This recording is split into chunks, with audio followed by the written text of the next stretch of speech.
No necesita presentación. Carlos Alberto Montaner, aquí me acompaña en A Mano Limpia, escritor, periodista, político. Según la revista Poder, no sabía esto, Carlos, 6 millones de personas te leen semanalmente, un número importante. Ellos no dicen eso. Ellos no son tan irresponsables para decir eso. Lo que dicen es que pudieran leerlo, pero yo no creo. Además modesto, además de lo demás modesto. No, es cierto.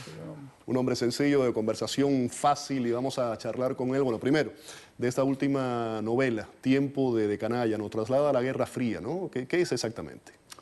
Bueno, es una historia, la historia de la Guerra Fría es una historia conocida. Menos conocido es el enfrentamiento en el terreno de las percepciones políticas, que fue la gran batalla entre la Unión Soviética y Estados Unidos, donde la Unión Soviética sale con una enorme ventaja con los Congresos Mundiales por la Paz, que logra reclutar a intelectuales en el mundo entero.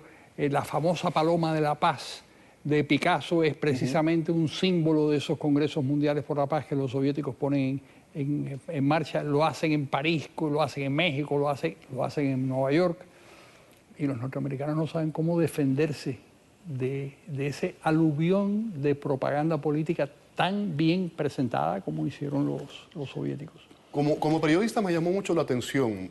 Me parece interesante la aparición y los vínculos que citas entre la CIA con ciertos medios de comunicación respetados, importantes, como Time, New York Times, Newsweek. ¿Te parece una posición válida la de estos medios, o este compromiso le resta independencia a estos medios que siempre hemos considerado muy serios, ¿no? Bueno, son serios y lo eran también en ese momento. Lo que consideraban que tenían una labor cívica que hacer, formaban parte de una batalla contra la Unión Soviética, y porque algunos de ellos cobraban por las cosas que hacían, pero otros no cobraban, otros lo hacían por patriotismo, porque pensaban que era lo que había que hacer, que había que enfrentarse a los soviéticos. Y además era una época en la que el anticomunismo era una pulsión muy fuerte en los Estados Unidos también, en la década de los 50. Es la guerra de Corea, es el enfrentamiento con los soviéticos. Planteas que Estados Unidos siempre ha vivido de espaldas a América Latina, y al principio de esta Guerra Fría, Washington nunca tuvo esa visión, nunca se preocupó, pudiéramos decir, por el comunismo en América Latina. ¿Fue un gran error? Fue un error, porque ellos crearon unos mecanismos. Ellos pensaban que la Unión Soviética iba de alguna manera a encabezar la lucha comunista en contra de Washington, y que América Latina sería un territorio donde se desarrollarían estas cosas, como por ejemplo,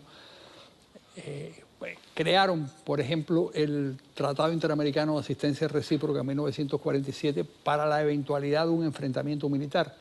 Crearon la OEA en 1948 con el objeto de agrupar a los países latinoamericanos para defender la democracia y la libertad y qué sé yo. Todos esos fueron esfuerzos norteamericanos, pero eran esfuerzos que realmente no los tomaban demasiado en serio. Y hay una prueba de esto.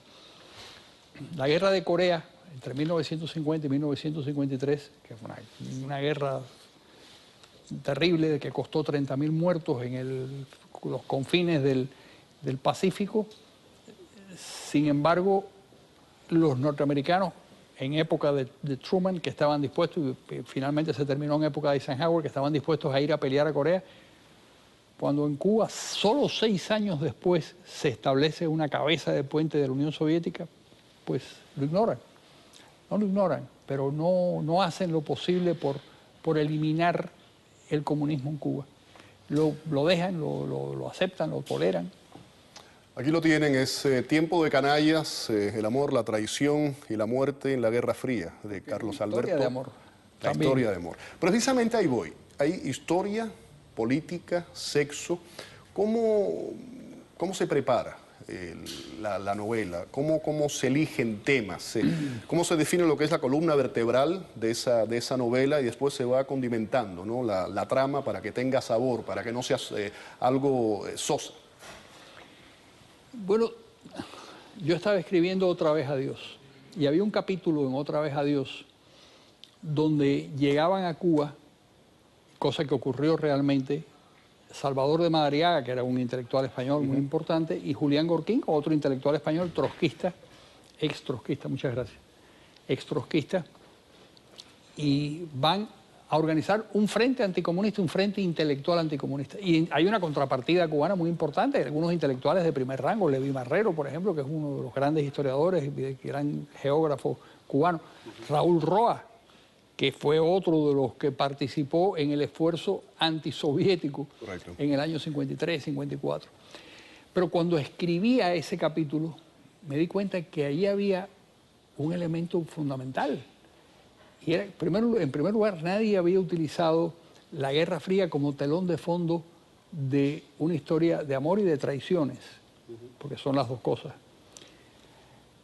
Y me pareció que debía segregar ese capítulo y utilizarlo en una nueva narración. Y entonces, tan pronto terminé, otra vez adiós, empecé a escribir Tiempo de Canallas,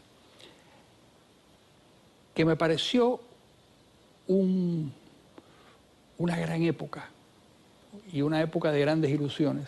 He contado otras veces qué ocurrió, por qué Estados Unidos decide enfrentarse a la Unión Soviética en ese terreno y por qué lo hace con bastante poca eficacia, porque no saben hacerlo.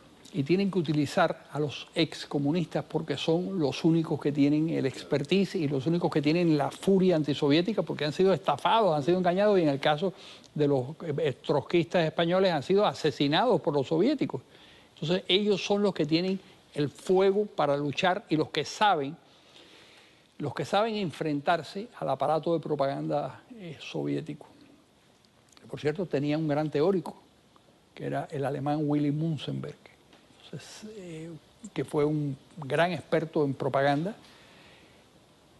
Y los discípulos de Münzenberg, los que trabajaron con Münzenberg, acabaron enfrentados. Ya Münzenberg había sido asesinado por Stalin, pero acabaron enfrentados a los soviéticos. Entonces, en ese panorama, que es un panorama fascinante, de una época tremenda, que dura desde el año 45. La Guerra Fría empieza en el año 45. Realmente, lo que pasa es que Estados Unidos no se da cuenta hasta el 47, pero empieza en el 45 cuando tienen que enfrentarse a tiros en Atenas contra los comunistas por un lado y los nazis por otro. Carlos, yo recuerdo, yo era un muchacho, recuerdo tu primera novela, la leí Perro Mundo. Yo vivía en España, donde te conocí hace años, claro que sí. Eras un chiquillo. Sí, señor. Leí Perro Mundo, de la que se hizo una novela, por cierto, que pocos saben. Se hizo una película. Se hizo una película. Pocos saben, además, que Carlos actúa en la película, que aparece de cura. Aparezco de cura. En un momento determinado de esa película. Ahí se cae la película inmediatamente. Porque además el director, que nos quedamos sin plata para filmar la película, y el director me dijo de pronto, se me quedó mirando y me dijo: tú tienes cara de cura. Digo, pero yo, ¿por qué? ¿Por qué me acusas de eso? Y entonces hice de cura. Hablaba de Perro Mundo, ficción, esa primera novela. Sin embargo, después de eso hay un periodo largo. Yo te he ido siguiendo, ¿no? Viene 200 años de Gringo, el informe secreto de la Revolución Cubana, el ensayo. Dejas la ficción, te dedicas durante un largo periodo de tiempo al ensayo. ¿Por qué regresas a la ficción? Bueno, primero porque es mi primera vocación. ¿Por qué lo dejas en un momento? Lo dejé porque la vida te va enredando y te lleva en la batalla política, porque empezó la transición española, que era una verdadera batalla de ideas, no la cosa esta ridícula de Cuba. Y había que participar.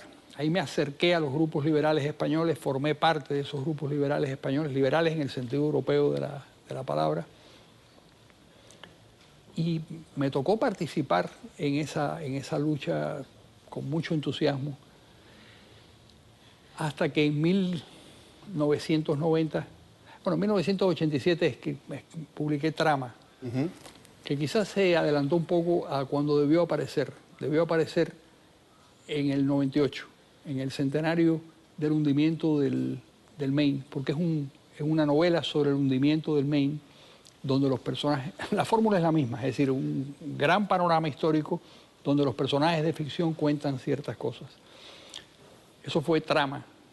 Después, muchos años después, me animé con La mujer del coronel, que es la historia real de un amigo que era un psicópata de las Fuerzas Armadas cubanas, al que le llevan las pruebas en África de que su mujer le es infiel. Y le exigen que rompa con ella o que rompa con el partido o con el ejército. qué es lo que va a hacer él y cómo fue la relación de la mujer con su amante. Ahí me gustaba la idea de explorar el lenguaje erótico, que es, Félix Guillermo, el más difícil de todos los lenguajes literarios. Sí. Porque te mueves entre la cursilería y la vulgaridad. Una vez que la gente se quita la ropa, las cosas que se dicen son tremendas. Sí. Pero cuando tú tratas de traducir eso al mundo literario, ahí te mueves en un terreno explosivo. Entonces encontré una fórmula para poder explorar ese lenguaje erótico que me interesaba. Me interesaba mucho. La pregunta, cuando hablaba del ensayo, de la ficción, ¿el alma por dónde anda? ¿Anda en la literatura, en el periodismo, en la política, un poco de todo? Yo diría que ahora un poco de todo, pero más interesado en la literatura, en el periodismo también. El periodismo es una... Además, yo no diferencio mucho porque la prosa que yo utilizo en la novela es una prosa muy directa, muy transparente. Yo creo que el lenguaje es para contar cosas, no para ocultarlas. Es decir, es un lenguaje de alguna manera muy periodístico, como era el de Hemingway, por ejemplo, que era también un lenguaje transparente. Sé que hay otras maneras de contar.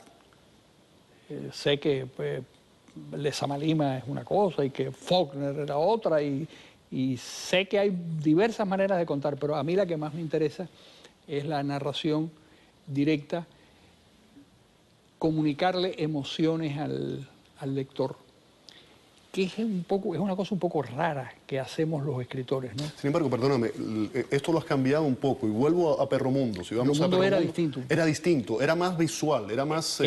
parecía casi un guión de cine en determinados momentos. Porque fue también un lenguaje experimental, era la época, era mi primera novela, era más pedante, todavía. Más joven. Era mucho más joven. Vamos a una pausa y vamos a regresar con Carlos Alberto Montaner. Vamos a hablar un poco de política, de nuestra América Latina, su visión sobre Cuba. Quédese con nosotros.